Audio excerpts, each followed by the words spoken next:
What do both of you think is the biggest predictor for success among selection candidates? All right, I'll start with this one. Of course, physical fitness is the least negotiable aspect of it. If you cannot meet the standards are pretty, I've talked about them a million times. I'm sure John has.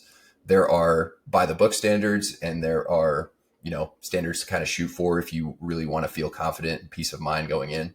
But physical fitness in particular, rucking, you're going to be rucking more than anything else at selection. If you can't ruck day after day after day after day, you don't necessarily have to go on ruck runs, 12-mile rucks, 8-mile rucks as fast as you possibly can every day, but you have to put your ruck on every single day and continue to move. And you have to think and you have to act properly with your ruck on. You have to make good decisions. You have to pay attention to detail. So fitness in general, but especially rucking, is the least negotiable aspect of it. However, you could show up and be the fittest person in your class. You could win every gate during gate week. You could do tons and tons of push-ups, pull-ups. You could crush the obstacle course like in your sleep. But if you are either very unskilled at land nav, or if you are a dick and not a good team player, then you're not going to make it. So I would say, of course, the skill stuff, that's pretty objective. Like, you have to be good enough and comfortable enough with land nav, which a huge one. I talked a lot about it in the last episode. Going confident, and to become confident, you have to become competent, and to become competent, you have to practice. You can read all about it if you want. You can learn all the terminology, but the best way to get good at land nav is to actually do it. So orienteering, you go to John's course. TF Voodoo has a really good one here at Fort Bragg. If you're in the military, you can go to 5th RTB. You can look into going to 5th RTB, where they do Mountain Phase of Ranger School, and you can go practice down there. Worst case scenario, you go on your own. Just make sure you give someone a really good gatwa. Let them know where you're going, when you're coming back, how long you're going to be, where to find you, how to contact you, all that kind of stuff. So you're not the subject of a Hands Across America search party. That absolutely, I guarantee, has happened several times to people, prospective selection candidates. So you want to be skilled enough at that. Another really simple thing to teach yourself is tying knots. Being able to tie knots is pretty simple. You can just get some rope and practice on your own. You don't have to be like a knot master, but be able to tie basic knots, a bowline knot, a square knot, girth hitch, things like that. And those are pretty objective, easy skills to build. So if you show up without those, that's usually like a lack of personal responsibility thing. If you go to selection and you're not a knot master, I wasn't, so you're probably going to be okay, because there's going to be other guys in your team, as long as you make up for it during team week by being another, like, an asset to your team somehow. As far as character, I would say confidence is massive. Just being confident in yourself, not cocky, but confident in your ability, and not always second guessing yourself, especially out loud around other people. Competence, of course, we kind of just talked about that, but presence, you don't necessarily have to be a super vocal individual. You don't have to be someone who comes up with all these amazing ideas. You don't have to be like the brains necessarily. You don't even have to be the strong ranger, although it helps to be the strong ranger, but you don't have to be. As long as you have John was talking about earlier, the presence of mind, as well as just the presence around other people, interpersonal skills. It's kind of an intangible thing, but it can be worked on, especially if you're able to identify what some of your weaknesses are. Like, if you go and talk to someone who's really close to you, your wife or something like that, hey, what are my weaknesses? And she says, you're kind of awkward around people. Guess what? You can go buy 10 books on how to fix being awkward around people. And every book that you read is probably going to have 10 different activities that you can go do and practice and put yourself in what's going to be very uncomfortable situations in order to be more comfortable around people. So humility, of course, you want to be confident in yourself, but you don't want to be cocky. You don't want to think you're the shit. You don't want to go in overconfident, and then you go into land nav and you think you got it made, and then you go 0 for 4 on the first night. That's not great. And then just being generally aware, situational awareness is huge. And it's something a lot of people lack these days, because most people are living in their 6x2-inch box life on their phones all the time.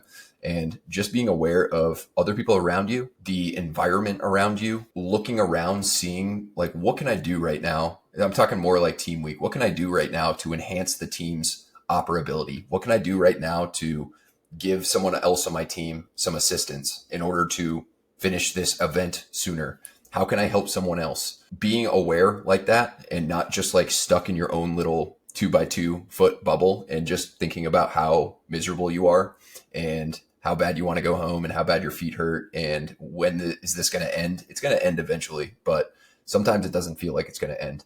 So I would say those are some of the bigger character and just personal traits to develop and consider developing. But I think that that's a huge activity that a lot of people, including myself, never really think of, or I didn't think of it back then, is going to someone close to you, your mom, your sister, your best buddy, your wife, husband, whatever, and asking them, what are some of my character flaws?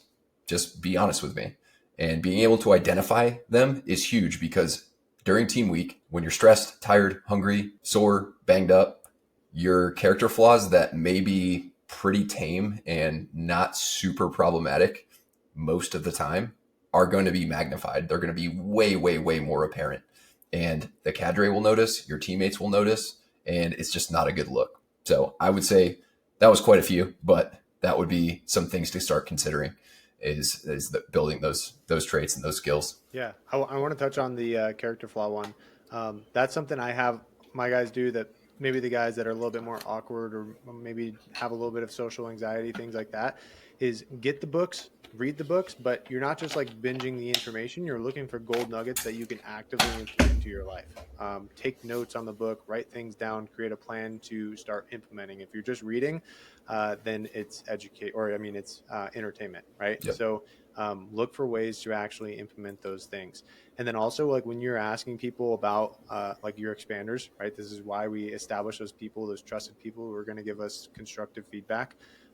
When we're having those conversations with them, like kind of dig into it. If your wife says maybe you're socially awkward, look at like what somebody who, Alex or Mosey talks about this quite a bit, but look at somebody who has a high level of charisma. What did they do? Oh, they look at them in the eyes. They nod when people are talking. They their shoulders are facing the person that they're talking. They're giving them attention. They're not kind of trying to leave the conversation. Like those things make someone charismatic. So like break it down into the things that you can incorporate into those conversations, because it's not just what you do during team week that impacts how you're peered, right? It's also what you do in the bay. How do you talk to people? Who are you? They're going to remember that type of stuff. I remember when I was in selection, you get a lot of downtime, something I did not expect during those first couple weeks, and even a little bit of downtime during team week. And you'll have kind of those groups of people that are talking, they're getting to know each other, they're hearing each other's backgrounds.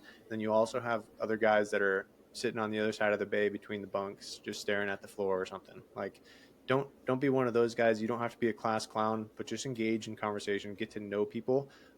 That's going to help you feel more comfortable when you get out to team week and you're in that leadership position, as opposed to getting put in a leadership position and now this guy is somebody I don't know. I've never had a conversation with him. I have nothing to go on. Then you can be in a position where you come off a little bit differently than you want to, right? So I'll go back to the land nav a little bit.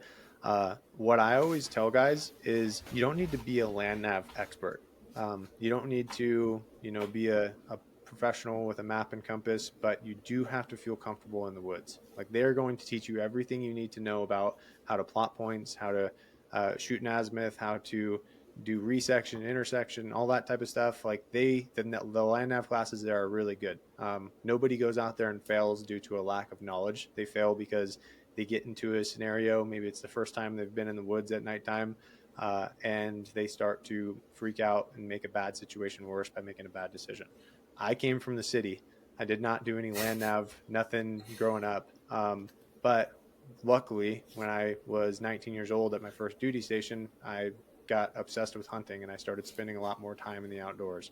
So not saying you need to go hunting, but even if you have a group of friends that wants to go camping or wants to go on a hike and maybe you go off trail, look up shed hunting, where you like every year deer drop their antlers. You can go walk around the woods and find them legally.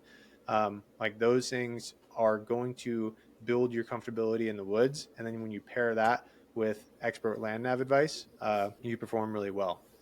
Also don't go into selection if you are someone that comes from the sticks or you are someone that comes from a land nav background.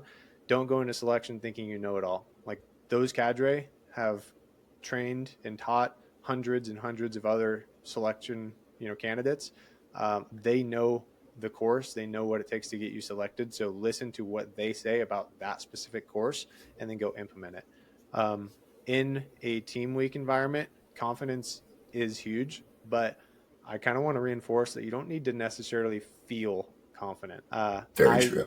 I bring this back to my particular, like how I am today. Sometimes there's a lot of stuff I do where I don't feel confident, right? I'm kind of a person that has a lot of social anxiety naturally. So there's a lot of situations where I don't necessarily feel confident, but I look at, what confident people do or what I do when I do feel confident. I try to do that on a consistent basis, regardless of the situation. So I'm still going to stand tall. I'm still going to show people respect, have conversations. I'm not going to speak timidly.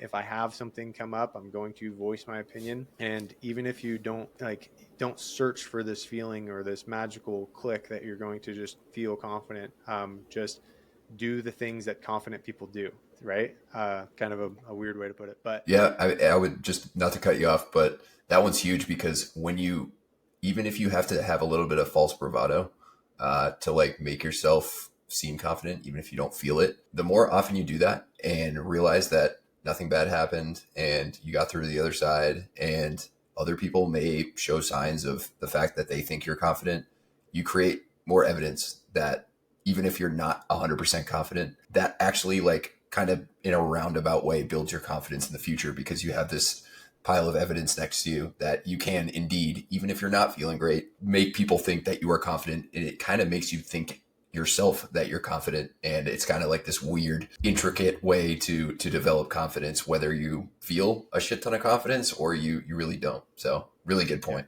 it's a positive feedback loop, because I'm Yep. someone that I perform really well kind of on my own. Like I can be really disciplined, but when I get in social situations, I don't always feel confident, but I kind of lean on all of the things that I do when I'm by myself, and it demonstrates as I'm coming across as confident, right? So and with that, like a lot of guys, you brought up something kind of that degrading talk, especially out loud. Like never do that. Nobody gives a crap about you. You could say uh, it, dude. No one gives a okay, nobody fuck. gives a shit about you. Like everyone is there to pass their selection, right? Everyone wants them to pass. So like you going to somebody and complaining about how bad you did, or that this cadre looked at you wrong, or whatever the case may be, like nobody cares about that. And it's just going to make you look like a complainer, and complainers don't peer well, right? No. So don't have negative self-talk, like don't self-select throughout the process, but damn sure don't do it out loud, or to other people. And just like Kevin said, and we talked about earlier, have that presence of mind. Keep your head, like I kind of like to use an analogy for team week. Um, think about team week as a combat operation, right? Like this is the highest stress portion of the course, and the closest that the cadre can replicate how a person is going to act on a combat operation. Like, are you the type of guy who is going to be in Afghanistan and you're carrying 110 pounds of gear and a freaking saw through the middle of the desert, and you're just going to be looking at your ground, looking at the ground, looking at your feet, not necessarily helping the team out, not necessarily looking for work? Or are you going to be the guy that is calling stuff out on comms and actively participating in the mission? Like that is the stuff that those guys are looking for. So treat it as if it's that combat operation, and keep your head up, keep your presence of mind as you're going through it. Dig it, man. I think that's a good, solid spot to end it.